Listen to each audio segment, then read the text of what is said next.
지난 추석 연휴 기간에 제 눈에 한 기사가 들어왔는데요. 이런 제목이었습니다. 내비게이션의 배신, 10시간 동안 3km 이동. 이제 이런 제목 기사였는데 기사 내용을 보니까 이제 추석 연휴가 이제 끝나고 귀경을 하던 중에 농길 한복판에서 몇 시간을 갇혀 보냈다는 사람들이 엄청나게 쏟아졌다는 거예요.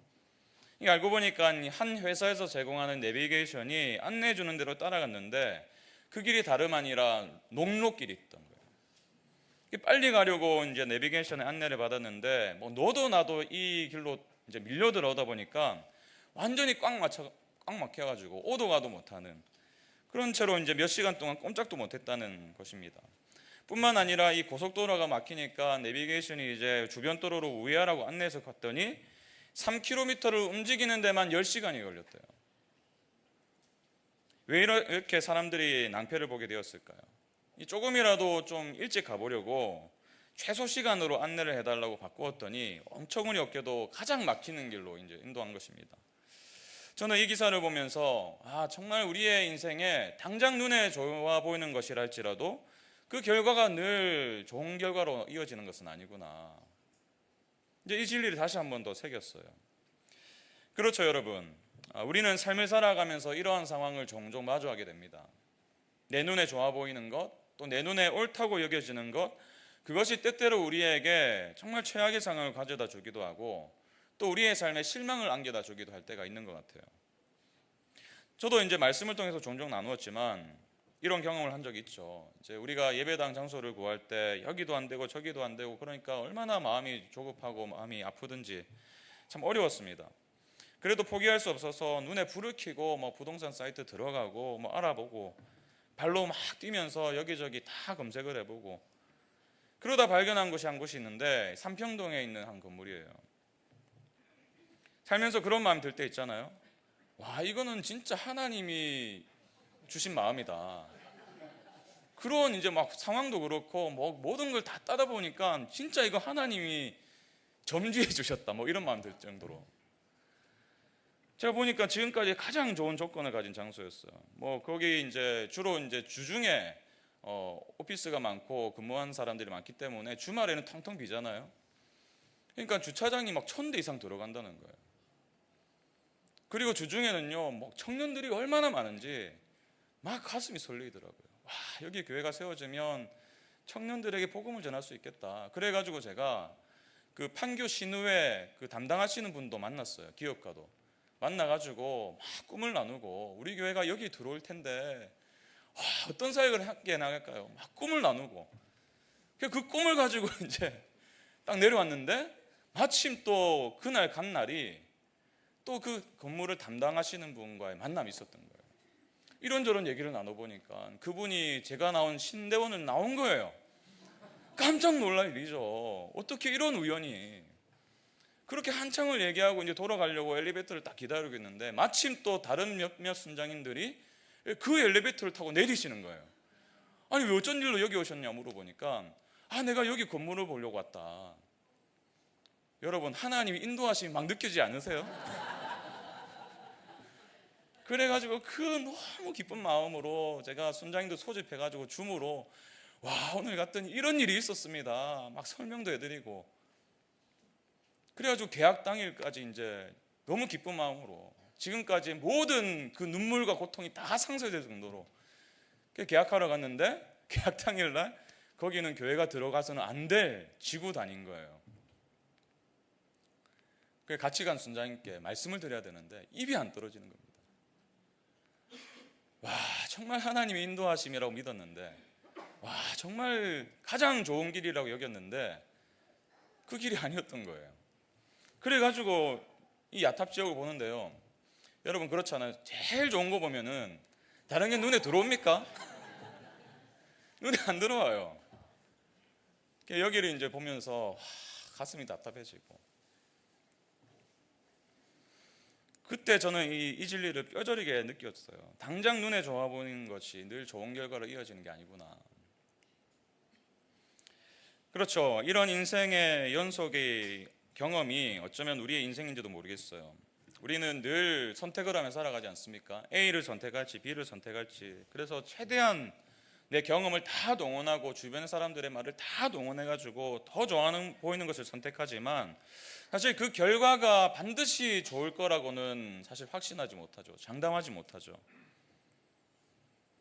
창세기에 나오는 롯의 인생도 보세요. 창세기 13장을 보시면 이제 아브라함과 그의 조카 롯이 같이 살다 보니까 땅이 넉넉하지가 않은 겁니다. 그러니까 이 두 사람이 데리고 있던 목자들이 늘 싸우는 거예요.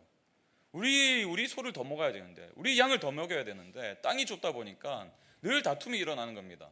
그래 아브라함이 안 되겠다 싶어가지고 롯에게 이렇게 말하죠. 목자들끼리 이렇게 다투게 방치하지 말자. 네가 좌하면 내가 우하고 네가 우하면 내가 좌할 테니까 네가 선택하라. 롯에게 선택권을 주죠. 그러자 롯의 선택이 무엇이었습니까? 창세기 13장 10절에서 11절 보세요. 이에 롯이 눈을 들어 요단 지역을 바라본즉 소알까지 온 땅에 물이 넉넉하니 여호와께서 소돔과 고모라를 멸하시기 전이었으므로 여호와의 동산 같고 애굽 땅과 같았더라. 그러므로 롯이 요단 온 지역을 택하고 동으로 옮기니 그들이 서로 떠난지라. 요단 지역을 바라보니까 그야말로 막 물이 넉넉하고 정말 좋아 보이는 땅인 거예요. 그래서 그곳으로 갑니다. 그 좋아 보이는 곳을 선택해요. 그리고 가다 보니까 결국 소돔까지 이르게 되었습니다. 그리고 13절에 이렇게 부연하죠. 소돔을 설명하면서 소돔 사람은 여호와 앞에서 악하며 큰 죄인이었더라. 그 뒤에 이야기는 우리가 잘 알죠. 이 롯의 인생을 보더라도 롯이 이렇게 악을 택하려고 일부러 악을 택하려고 그 길을 간 것 아니잖아요. 당장에 좋아 보이니까 그 길을 택한 것일 뿐입니다. 근데 그 결과가 안 좋았던 거예요. 우리도 이러한 일들을 얼마나 많이 경험하며 살아갑니까? 사실 우리는 어떤 길이 궁극적으로 우리에게 선한 길인지는 확신할 수 없어요. 우리는 우리의 삶을 위에서 내려다볼 수 없기 때문입니다. 우리는 매 순간을 굽이굽이 이어진 골목길을 가는 것 같은 인생을 살아가요. 뭐가 나올지도 알 수 없고 때로는 양갈래로 나누어진 길도 맞닥뜨리게 되고 그러니까 답답하죠. 불안하죠. 그런 이제 인생의 반복이 우리의 삶이라면 우리는 어떻게 우리의 인생을 살아가야 됩니까? 우리에게 필요한 것은 딱 한 가지예요. 우리의 삶의 어떤 처음과 끝을 아시는 그 하나님을 향한 신뢰, 그분이 나를 여전히 인도하고 계시다는 그 사실을 우리가 붙들고 살아야 됩니다. 여러분 혹시 여러분 가운데 내가 원하는 대로 삶이 풀리지가 않아서 답답한 마음을 안고 이 새벽에 나오셨습니까? 혹은 도무지 받아들이기 어려운 상황에 내몰려서 어찌할 바를 모른 채로 이 자리에 나오셨습니까? 그렇다면 오늘 본문을 통해서 말씀하시는 하나님의 음성을 들으시기 바랍니다. 우리의 삶이 혼탁하여서 근심과 걱정이 왔을 때 무엇을 선택해야 될지 어디로 가야 될지 알 수 없어서 답답한 마음이 들 때 우리는 무엇을 붙들어야 될까요? 오늘 본문은 두 가지 진리를 우리에게 말씀하고 계십니다. 막막한 현실 속에서 우리가 붙들어야 될 진리 첫 번째는 이것입니다. 하나님은 마침내 최선으로 인도하신다는 거예요. 하나님은 마침내 최선으로 인도하세요. 본문을 보시면요, 이제 비로소 본격적으로 출애굽의 여정이 시작되었습니다. 그리고 목적지는 너무나 분명했어요. 아브라함에게 약속하신 가나안 땅. 그렇다면 우리는 상식적으로 이 가나안 땅에 빨리 가는 것이 가장 좋은 것이라 생각되지 않습니까? 출애굽했으니까 당장이라도 가나안으로 달려가야죠. 그리고 가장 빨리 갈 수 있는 길이 있었어요. 그 길을 오늘 본문은 블레셋 사람의 땅의 길이라고 말합니다. 17절을 보세요. 바로가 백성을 보낸 후에 블레셋 사람의 땅의 길은 가까울지라도, 이 길을 이제 문헌을 찾아보니까 호루스의 길이라고도 불렸더라고요. 가나안으로 가는 가장 짧은 경로였습니다. 이 나일강에 있는 삼각주 근처에서 시작해가지고 시나이 반도 북쪽 가장자리를 따라서 이어져요. 지중해 해안을 따라서 쭉 연결돼서 가나안과 연결되어 있는 겁니다. 자료를 찾아보니까 이 애굽의 왕 투투모스 3세라는 왕이 있었는데 이 왕이 이제 이 경로를 따라서 10일 만에 가나안에 있는 가자에 도착했다, 이런 문헌이 있더라고요. 그러니까 만약에 이스라엘이 이 길을 따라서 가나안으로 향했다면 40년이 아니라 2주 안에 도착했을 거예요. 너무 좋은 길이잖아요. 이 사실을 알았더라면 누구나 마땅히 선택해야 될 길 아닙니까? 이 길로 가는 것이 가장 좋아 보이고 가장 합리적인 것 아니겠습니까? 그러니까 이 길로 가는 것에 누구도 이의를 제기하지 않을 거예요. 당장 눈에 보기에 좋은 일이죠. 근데 이상합니다. 하나님은 그 좋은 길을 두고 전혀 예상치 못한 엉뚱한 길로 인도하세요. 18절을 보십시오. 그러므로 하나님이 홍해의 광야길로 돌려 백성을 인도하시매. 홍해의 광야길, 그 좋은 길을 놔두고 왜 광야길로 인도를 하실까요? 왜 하나님은 당장 보기에 별로 좋아 보이지 않는 그 길로 인도하실까요? 왜 하나님은 굳이 돌아가는 길로 이스라엘을 이끄셨습니까? 성경은 그 이유를 이렇게 말합니다. 17절, 바로가 백성을 보낸 후에 블레셋 사람의 땅의 길은 가까울지라도 하나님이 그들을 그 길로 인도하지 아니하셨으니 이는 왜 그렇게 인도하지 아니하셨냐? 하나님이 말씀하시기를 이 백성이 전쟁을 하게 되면 마음을 돌이켜 애굽으로 돌아갈까 하셨습니다. 호르스의 길로 인도하지 않으신 이유가 뭐예요? 이는 이 백성이 전쟁을 하게 되면 마음을 돌이켜 애굽으로 돌아갈까 하셨습니다. 무슨 말입니까? 제가 아까 설명드린 것처럼 이 호르스의 길은요, 가나안으로 갈 수 있는 가장 빠른 길이었습니다. 그러나 그 길은 당시에 군사적으로도 굉장히 중요한 요충지였어요. 그 길은 당시 블레셋 사람의 영토를 지나가고 있었습니다. 그러다 보니까 애굽 사람들이 그 경계를 지키기 위해서, 그들을 경계하기 위해서 곳곳에 요새를 세워뒀던 길이에요. 그 경로의 주요한 길목마다 애굽의 군대가 주둔하고 있었던 것입니다. 그렇죠, 여러분. 하나님은 이스라엘을 고통스럽게 하기 위해서 또는 일부러 어려운 길로 인도하신 것이 아닙니다. 하나님이 호르스의 길이 아니라 홍해의 광야길로 그들을 인도하신 것은 하나님께서 누구보다 이스라엘의 연약함을 잘 알고 계셨기 때문이에요. 하나님은 그들이 전투를 치를 준비가 되지 않았다는 것을 아셨습니다. 그들은 아직까지 하나님을 향한 어떤 신앙, 영적으로나 군사적으로나 훈련되지 못했었어요. 물론 성경은 그들을 군대라는 표현을 씁니다. 그러나 그들은 실제로 전투에 임할 준비는 되어 있지 않았던 상태였습니다. 우리가 무엇을 통해서 이것을 알 수 있습니까? 그들이 이제 그 시내산을 거쳐서 마침내 가나안 땅 목전에 두었을 때 그들이 어떻게 반응하죠? 가나안 민족들의 위세에 눌려가지고 완전히 낙심하지 않았습니까? 그것만 보면 충분히 알게 되죠. 그 약속의 땅을 바로 앞에 두고 이렇게 말합니다. 민수기 14장 3절, 어찌하여 여호와가 우리를 그 땅으로 인도하여 칼에 쓰러지게 하려 하는가? 우리 처자가 사로잡히리니 애굽으로 돌아가는 것이 낫지 아니하랴. 그 가나안 땅을 앞두고도 이런 말을 했다면 그 가장 가나안으로 가는 빠른 길 가운데 애굽 군대를 마주했을 때 어떻게 반응했을까요? 애굽과도 너무나 가까웠잖아요. 당장에 돌아갔을 거예요. 하나님은 그들의 연약함을 아셨습니다. 가장 좋은 길처럼 보인 그 길이 사실 그들에게는 가장 최악의 길이라는 사실을 아셨던 거예요. 그래서 그들을 돌아가게 하신 것입니다. 하나님이 선택하신 그 길은 비록 가나안 땅과는 점점 멀어지는 길이었지만, 탄탄대로가 아니라 광야의 길이었지만, 눈에 확 들어오는 확실한 길도 아니고 가장 짧은 길도 아니었지만 그 길이 그들에게는 가장 좋은 길이었던 거예요. 돌아가는 것처럼 보였지만 그 길이 최선의 길이었습니다. 그들이 도저히 감당하지 못할 어려움을 피하게 하신 복의 길이었던 거예요. 그래요, 여러분. 하나님은 누구보다 저와 여러분의 영적 수준을 잘 아십니다. 얼마나 감당할 수 있을지도 정확하게 아세요. 그리고 그에 맞게 가장 최선의 길로 지금도 인도하시는 줄로 믿습니다. 비록 그 길이 우리가 볼 때는 최선이 아니라 최악처럼 여겨질더라도. 사실 이스라엘 백성들도 호르스의 길이 가장 빠른 길이라는 사실을 알고 있었을 것입니다. 그래서 홍해의 광야길로 하나님께서 인도하실 때 성경에 기록되지는 않았지만 고개를 갸우뚱했을 거예요. 정말 이것이 최선인가? 내가 볼 때는 아닌 것 같은데? 사실 14장에 가면요, 이 이스라엘 백성들이 생각했을 법한 이 생각이 정확하게 들어맞게 된다는 사실을 알게 돼요. 하나님께서 인도하신 홍해의 광야길은요, 그들이 막다른 골목으로 그 다다르게 했던 길이었어요. 앞에는 홍해가 있었고요, 뒤로는 애국 군대가 쫓아오는 길이었습니다. 진퇴양난의 길이었어요. 그 상황 속에서 이들이 어떤 생각을 했을까요? 내가 이럴 줄 알았다. 내가 이럴 줄 알았어. 왜 그 좋은 길을 두고 하나님께서 우리를 이 광야로 인도하셨는가? 하나님이 살아계신 거 맞나? 하나님이 선하시다면서 왜 우리에게 이런 고통을 주시는가? 우리가 호루스의 길로 갔다면 이 꼴은 당하지 않았을 텐데. 우리가 어떻게 그들의 마음을 알 수 있습니까? 11절 보십시오. 14장 11절.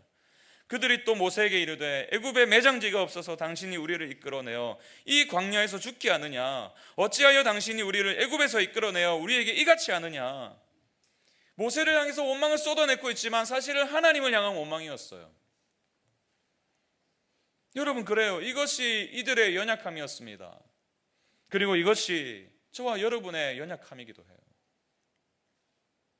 우리는 우리의 삶에 주어진 상황에 이면에 흐르고 있는 하나님의 계획을 믿음으로 바라보려 하지 않습니다. 근데 여러분 보세요.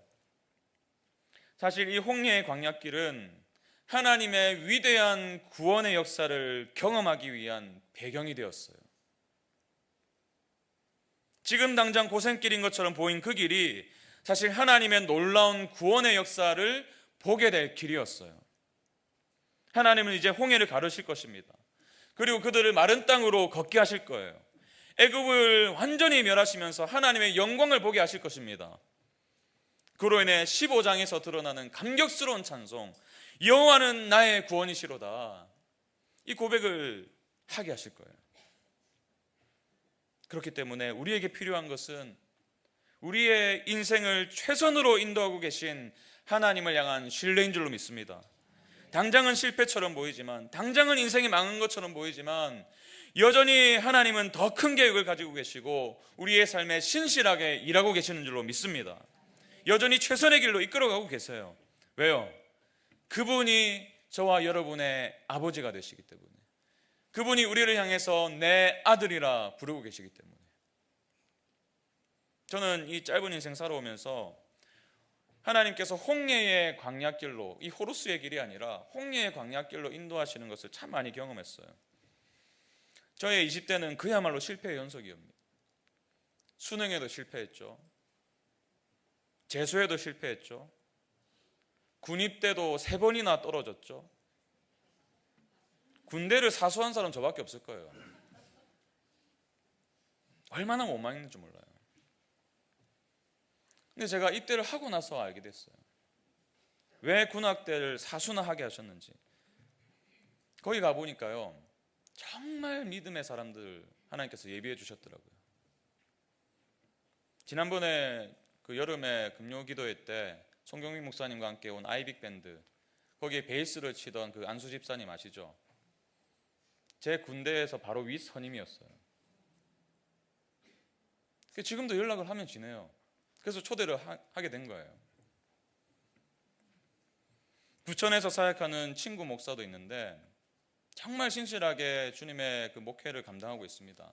작년에 제가 제자훈련도 소개시켜주고 제자훈련 세미나도 갔다 오고, 올해부터 그 교회도 제자훈련 시작했어요. 제가 몇 주 전에도 만났습니다. 부천까지 가서. 그 목사도 제가 군대에서 만났어요. 그리고 분당에 있는 큰 대형교회에서 지금 사역하고 있는 목사 한 명이 있는데 친구 목사입니다. 그 친구도 거기서 만났어요.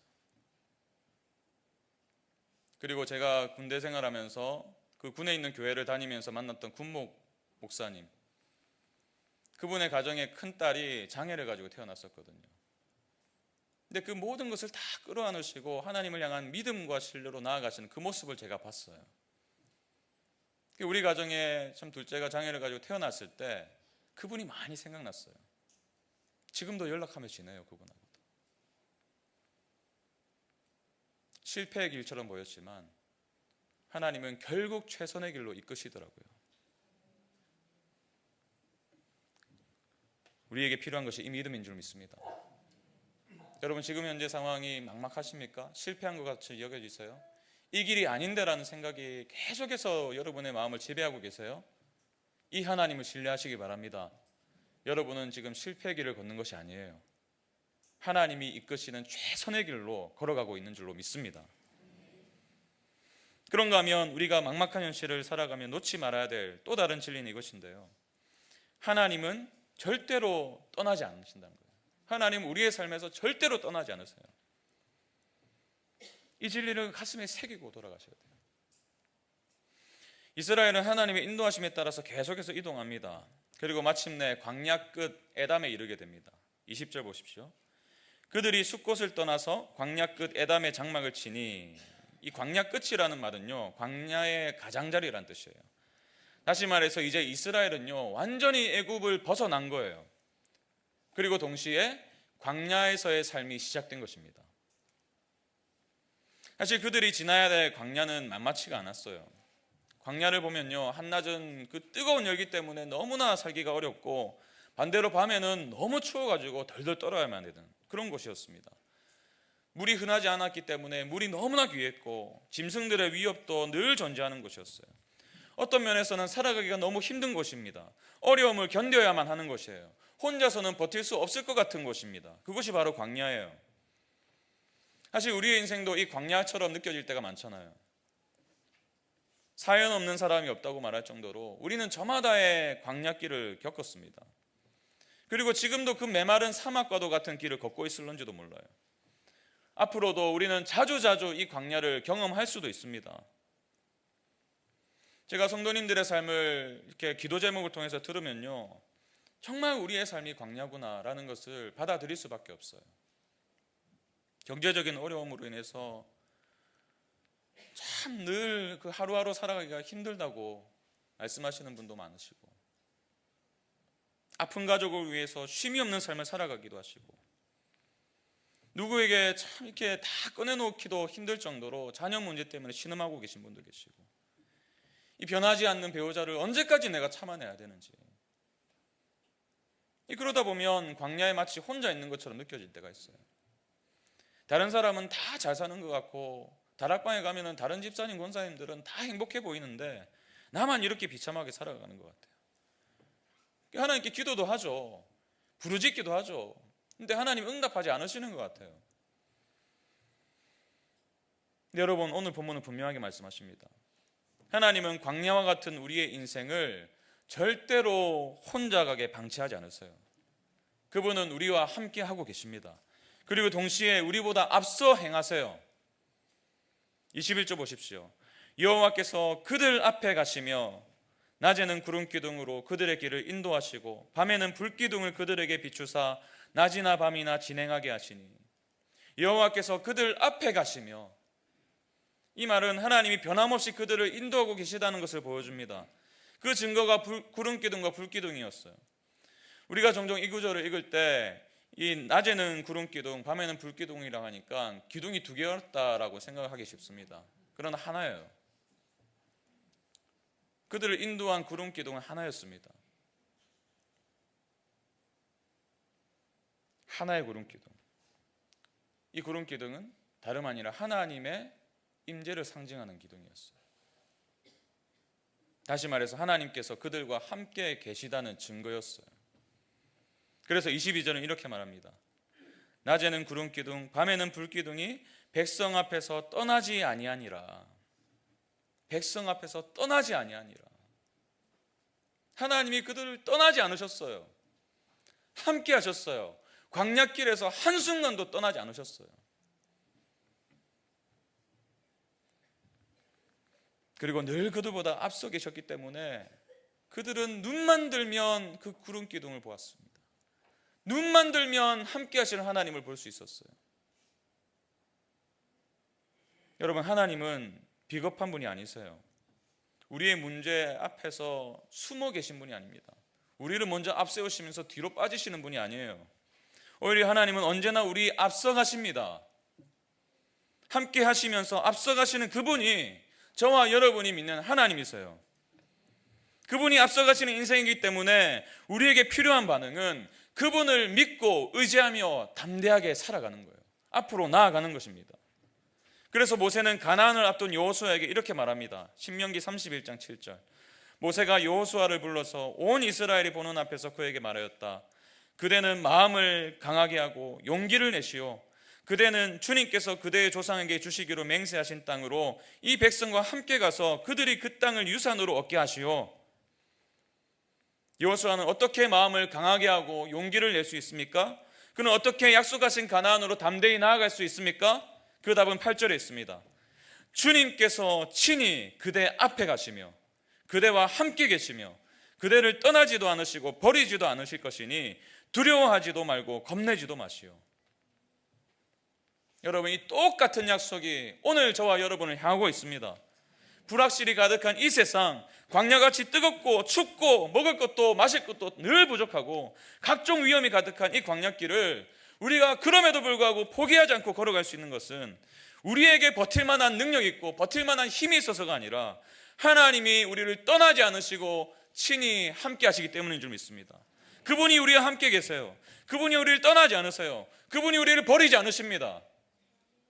주님은 분명히 약속하십니다. 마태복음 28장 20절, 볼지어다 내가 세상 끝날까지 너희와 항상 함께 있으리라 하시니라. 너희와 항상 함께 있으리라. 여러분, 이 약속을 우리는 어떻게 신뢰할 수 있습니까? 주님은 광야길을 걸어가는 정말 우리의 인생을, 우리의 형편을 보시고 불쌍하게 보시는 분이세요. 불쌍히 여겨주시는 분이세요. 주님은 이렇게 말씀하십니다. 마태복음 9장 36절, 무리를 보시고 불쌍히 여기시니 이는 그들이 목자 없는 양과 같이 고생하며 기진함이라. 우리를 향해서 긍휼의 마음을 가지신 분, 그럴 뿐만 아니라 그런 우리를 위해서 친히 목숨을 버리시는 목자. 요한복음 10장 11절, 나는 선한 목자라 선한 목자는 양들을 위하여 목숨을 버리거니와. 그렇기 때문에 우리는 이 약속을 신뢰할 수 있어요. 목자는 절대로 양의 뒤로 숨지 않습니다. 언제든지 양보다 앞서 나가요. 그 목자 대신 주님이 나와 함께 하시기 때문에 우리는 다윗의 고백을 나의 것으로 삼을 수가 있는 것입니다. 시편 23편 4절, 내가 사망의 음침한 골짜기로 다닐지라도 해를 두려워하지 않을 것은 주께서 나와 함께 하심이라. 주의 지팡이와 막대기가 나를 안위하시나이다. 할렐루야. 하나님은 반드시 이 약속을 지키시는 분인 줄로 믿습니다. 그리고 그 약속 안에서 우리가 앞서가시며 우리보다 앞서가시며 우리의 삶을 마침내 약속하신 땅으로 인도하실 줄로 믿습니다. 이런 면에서 우리는 오늘 본문 19절을 주목해야 돼요. 19절 보십시오. 모세가 요셉의 유고를 가졌으니 이는 요셉의 이스라엘 자손으로 단단히 맹세하게 하여 이르기를 하나님이 반드시 너희를 찾아오시리니 너희는 내 유고를 여기서 가지고 나가라 하였습니다. 430년 전에 요셉은 선한 목자 되신 하나님을 신뢰했어요. 믿었어요. 절대로 떠나지 않으신다. 우리의 인생에 앞서가신다. 하나님이 반드시 너희를 찾아오시리니 신실하신 분이시기 때문에 약속을 지키신다. 그는 어떻게 이 마음을, 이 믿음을 가질 수 있었을까요? 아브라함에게 주신 그 말씀을 믿었기 때문이에요. 그 언약의 말씀이 요셉에게는 구름기둥이었기 때문입니다. 아브라함에게 나타나신 하나님께서 어떻게 말씀하셨어요? 창세기 15장 13절, 여호와께서 아브라함에게 이르시되 너는 반드시 알라. 네 자손이 이방에서 객이 되어 그들을 섬기겠고 그들은 400년 동안 네 자손을 괴롭히리니 그들이 섬기는 나라를 내가 징벌할지며 그 후에 네 자손이 큰 재물을 이끌고 나오리라. 이 약속의 말씀이 요셉에게 있어서 구름기둥이었기 때문에 그는 담대하게 이렇게 선언하며 살아갈 수 있었던 거예요. 반드시 너희를 찾아올 것이다. 그리고 그 반드시 찾아오신다고 약속하신 하나님께서 하나님의 정확한 때에 요셉의 유고를 가지고 나아가게 하셨습니다. 모세가 왜 이 구절을 굳이 여기 기록했을까요? 이제 광야길을 걸어가야 될 이스라엘이 말씀하신 것은 반드시 이루시는 하나님을 신뢰하기 바랐기 때문입니다. 그 증거가 요셉의 유골이었어요. 하나님은 반드시 이루신다. 반드시 우리와 함께 하신다. 그리고 이 요청, 요셉이 믿음으로 선언한 것처럼 그들도 반드시 우리를 가나안으로 인도하시리니 라는 이 선언하길 바라는 이 마음, 이 마음은 이 새벽에도 저와 여러분을 향하고 있습니다. 하나님은 반드시 우리와 함께 하세요. 하나님은 반드시 우리보다 앞서 행하십니다. 한 치 앞도 모를 이 광야 같은 인생에 이것이 저와 여러분에게 요구되는 믿음인 것입니다. 인생이 고달프세요? 어디로 가야 될지 막막하십니까? 기억하십시오. 하나님은 마침내 최선으로 우리를 인도해 주십니다. 비록 당장 내가 보기에는 실패처럼 여겨지고 최악처럼 느껴질 때라도 반드시 위대한 구원을 이루실 그 하나님을 신뢰하시기 바랍니다. 그리고 동시에 하나님은 여전히 우리와 함께 하세요. 앞서 행하시는 선한 목자이십니다. 이 사실을 꼭 기억하세요. 하나님은 우리를 위해서 목숨을 아끼지 않고 내어주신 선한 목자이십니다. 그러니 두려워하지 마십시오. 담대하게 오늘을 마주하십시오. 그 믿음으로 직면하고 있는 고통과 문제를 향해서 날마다 이렇게 선포하세요. 하나님은 마침내 최선으로 나를 인도하신다. 그분은 절대로 나를 떠나지 않으신다. 반드시 나보다 앞서 행하신다. 반드시 나를 구원하실 것이다. 어쩌면 우리는 이 땅에서 일어나는 일들을 우리가 이 땅을 떠날 때까지 온전히 이해할 수 없을지도 모르겠어요. 그러나 마침내 알게 될 것입니다. 제가 부산에서 사역을 하면서 찬양 사역을 했었으니까 교회에서 자주 부르던 찬양 한 곡이 있습니다. 나 지금 말고 훗날에 라는 찬양이에요. 옥하는 목사님께서 자주 부르셨던 찬양이라고 박정국 목사님이 소개를 해주셔가지고 주일 예배 때도 종종 불렀던 찬양입니다. 그 찬양의 가사가 이래요. 나 지금 말고 훗날에 더 좋은 그 나라에서 이 눈물의 뜻을 알고 또 그 말씀 이해하리. 이곳에서 못다한 일 그곳에서 끝마치고 저 하늘의 비밀 풀면 그땐 모두 이해하리. 수많은 계획 위에 왜 구름이 덮였는지 왜 내 노래 그쳤는지 그날 되면 이해하리. 내 원하던 모든 것이 왜 이루지 못했는지 왜 내 희망 깨졌는지 높은 데서 이해하리. 내 주님은 다 아시고 이 죄인을 인도하네. 눈물 없이 주 뵈리니 정녕 이해하게 되리. 후렴은 이렇게 고백하죠. 내 손잡은 주 믿고서 험악한 길 다 갈 동안 늘 힘있게 찬송하면 훗날 그 뜻 이해하리. 우리 주님은 지금도 우리에게 최선으로 인도하고 계십니다. 비록 우리가 다 이해할 수 없을지라도, 비록 저 길이 더 좋아 보이는 그 마음이 여전히 남아있을지라도 우리는 마침내 이해하게 될 거예요. 훗날 이해하게 될 것입니다. 선명하게 보게 될 거예요. 왜 그날 그때에 내게 그런 고통을 주셔야만 했는지, 왜 사랑하는 사람을 먼저 데려가셔야만 했는지, 왜 그때 우리 가정의 경제를 그렇게 어렵게 만드셨는지 지금은 다 이해할 수 없지만 그날 되면 이해하게 될 거예요. 선명하게 보여주실 것입니다. 그리고 그때 우리는 고백하게 될 거예요. 그렇습니다. 하나님, 여호와는 나의 구원이셨습니다. 주님은 나의 선한 목자셨습니다. 우리 그 소망으로 이 힘겨운 광야길이라 할지라도 그 소망으로 인내하고 그 소망으로 담대하게 나아가는 저와 여러분 되시길 축복합니다.